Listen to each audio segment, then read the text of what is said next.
This is the first supplement that I'm going to talk about, and it's called Pre-Mama, and it's a drink mix that you can put into water, and you take it once daily, and it has folate, which is really good for helping the baby in the early stages, but also myo-inositol, which helps women with PCOS, and it actually can help you conceive, and also vitamin B12. So all of these things are the science behind how this works. Apparently it's like very successful. There's over 100,000 couples that have gotten pregnant using this.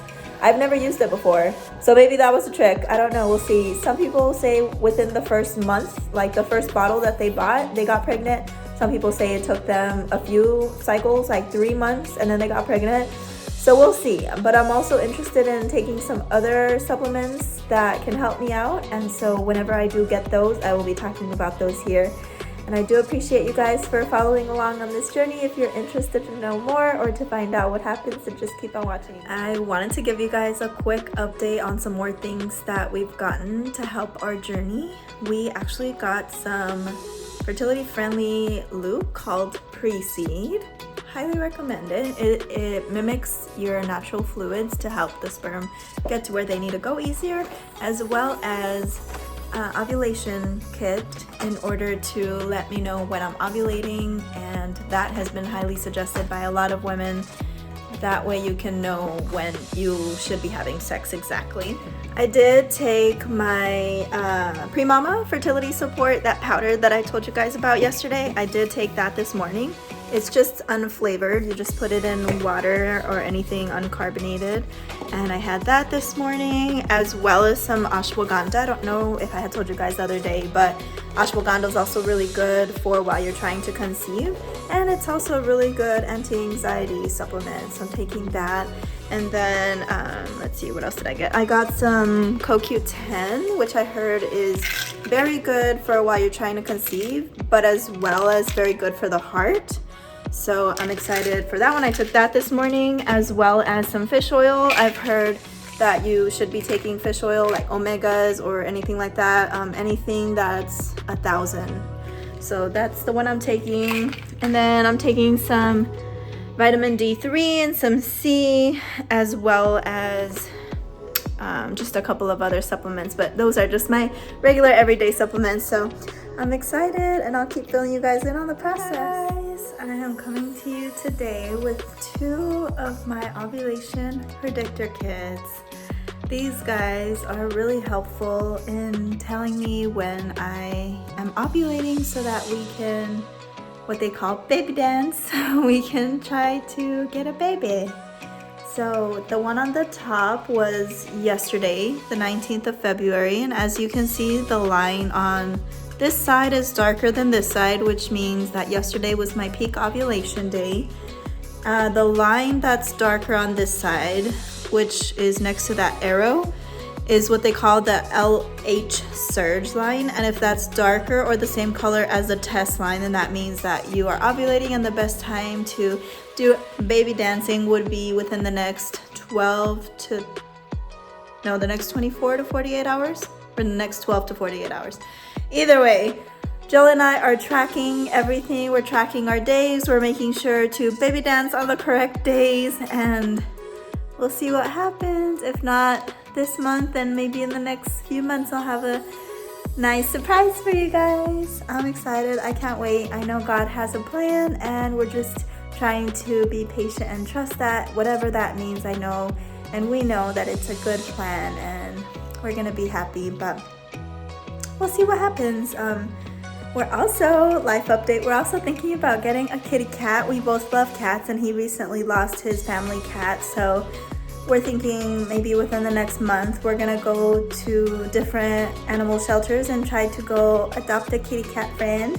And then if we haven't been able to get pregnant by maybe November of this year to March of like next year, then we'll consider going to a foster agency to see if we can foster a child. I know there's lots of children in need, and I have lots of love to give, and I know Joel is gonna be such a good daddy, whether that's to a natural kid or to a foster kid or an adopted kid, if we choose to do that route.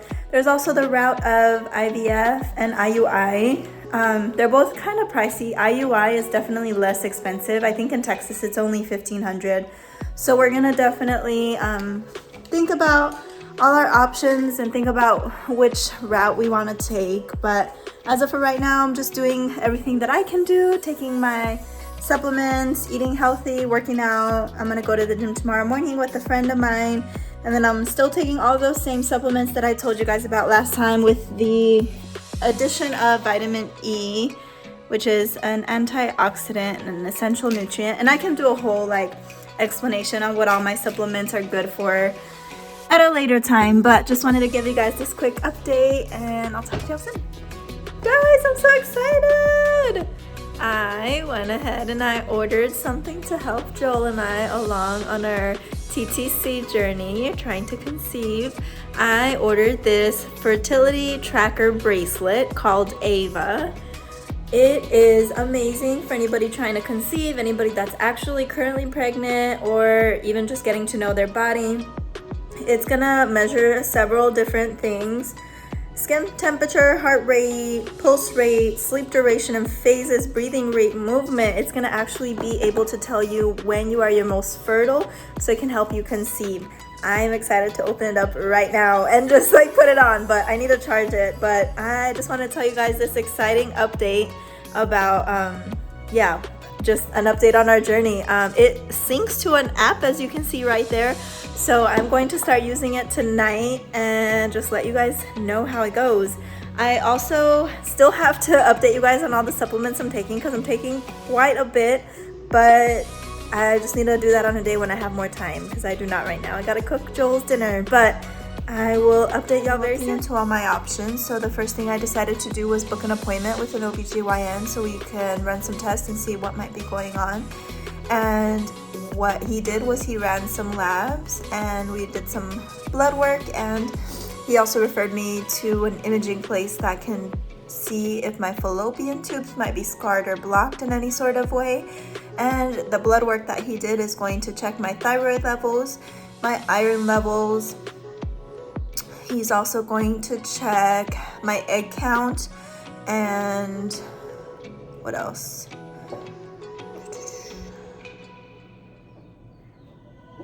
I think that was it that I can remember right now. Anyways, but yeah, so we're gonna see what the blood work says, and then we're gonna go from there. And I guess I'm gonna set up an appointment here pretty soon with the people to do, it's called a HSG test, which is where they're gonna insert dye into my fallopian tubes, and it's gonna be like an x-ray machine that's gonna be able to tell them exactly what's going on in there.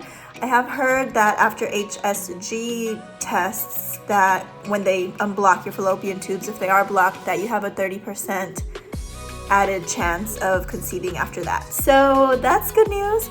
We're also gonna do a sperm analysis on Joel, even though I honestly don't think it's him. I'm like 99.99% sure it's me.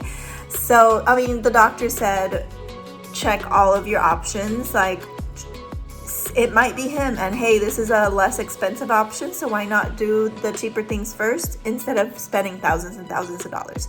So we are gonna have Joel do the sperm analysis, and then we're gonna see if it is possibly him. Like I said, very highly doubtful, but it's only like $170, so we're just gonna go ahead and do that, and then gonna go ahead and book the appointment to have them do the HSG test on me, which I'm super excited for. Even though it's painful, I'm excited to find out what's going on, what's the root cause of the infertility. Hopefully there's a possible cause of an explanation of what's going on and why I'm not being able to have a baby, and then we can fix it and we can go from there. Also, update, I have been eating a lot healthier as far as just nutrition to be able to have a baby. I've been looking into fertility, diet, and all these sort of things. I have lost 30 pounds on a program that I am actually switching off of, called Optavia. So I lost 30 pounds on this program. I still have some of the food options, and I would say switching off because I'm ready to eat more natural, whole foods, in order to help me and get my body ready to have a baby. And so I am doing oatmeal, I'm doing eggs, I'm doing avocados, I'm doing all of the healthy foods and everything like that. So I'm trying to think. I think that was everything I had. Talking about the supplements that I'm taking that are good for helping me while I'm trying to conceive on the journey. So I wanted to share that with you guys, so that way you guys know what I recommend and kind of what's working for me and what has actually been recommended by a lot of people. The first thing that I'm taking, which I believe that I mentioned already, is PreMama, which is a powder supplement. It doesn't have any flavor or anything like that. It's just unflavored powder. It's a packet that you're gonna put into 8 ounces of water or a beverage of your choice, so long as it's not carbonated. The ingredients in it, the main ones are myo-inositol and folate. Myo-inositol has actually been proven to help women with PCOS regulate their cycles, and then folate is the natural form of folic acid. Folic acid has been found to not be good for some women by causing genetic birth defects and things like that. But PreMama in itself provides reproductive support for women trying to conceive. It improves egg quality and regulates ovulatory function. Next one I'm taking is ashwagandha, which I've actually taken ashwagandha for a long time. Can't talk today. But ashwagandha is really good for anxiety. But besides that, I actually found out that it's good while trying to conceive because it improves reproductive health by balancing hormones, which is great. Your hormones need to be balanced out in order for you to be able to actually get pregnant and stay pregnant. As well as ashwagandha helps to alleviate stress and improve sleep and helps with anxiety. So all in all, it's not a bad supplement to take. It's really good. The next one that my husband and I actually both taking is called CoQ10. CoQ10 has been shown to improve egg quality and sperm quality as well. That's why he's taking it. Maca we both take as well. Maca increases sperm production and motility and promotes hormonal balance as well. Maca, actually a little side fun note about maca is that it's actually good for like reproductive health. So it actually gets those crazy hormones going so that you can baby dance.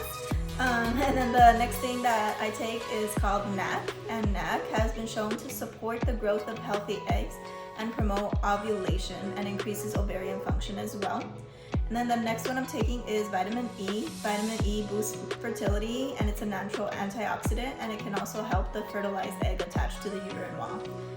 The last thing that I'm taking, at least this cycle, in order to try to help me conceive, which I still don't know if I'll be able to this cycle only because I might have thyroid issues. I think I mentioned it in a video previously, but I'm taking baby aspirin because there's been studies that have shown that baby aspirin can actually help the egg implant itself in the uterus, and has also been shown to help women that have had miscarriages. So I'm trying that to see if it works this cycle. It may not because my hormones are off, because I might have thyroid issues that can only be fixed through medicine. But I'm trying anyways. I'm thinking next cycle maybe I might add in Mucinex, so I can do baby aspirin plus Mucinex, and Mucinex has been shown to help by thinning the cervical mucus, I think it is, in order to help the sperm get up there where they need to go easier, if I'm not mistaken. Then the last thing that I'm doing in order to help my trying to conceive journey, and I'm really excited about this one, I am actually getting physical therapy by a pelvic floor physical therapist that specializes in mamas, in preconception and through like when you get pregnant as well, and after postpartum and everything. I'm so excited about this, and I'm just excited to continue my journey with her because she's going to help me actually get ready for birth and in my birthing process as well, and get my body back to where it should be after I have a baby, if and when that day happens. So I just wanted to update you guys on this, on all of these things. That is a video I've been wanting to do for a long time, this video about my supplements, and just wanted to update you guys also on everything else. And we also did get Joel's sperm analysis back, and the results weren't what I was hoping for, but they weren't the worst, so it's fine. And the next thing we have is my HSG, which is the test where they're gonna see if my fallopian tubes are blocked or scarred, and then we'll go from there. And also the blood test to see if I have thyroid issues, and then if my fallopian tubes are blocked or scarred, then the doctor will tell us what he recommends for us. Maybe it'll have to be IUI or IVF, these things that we must do in order to help us get pregnant, not naturally, but through medicine and doctors, and I know that ultimately it's God's will. So anyways guys, thanks for watching this little clip, and I'll see you in the next one.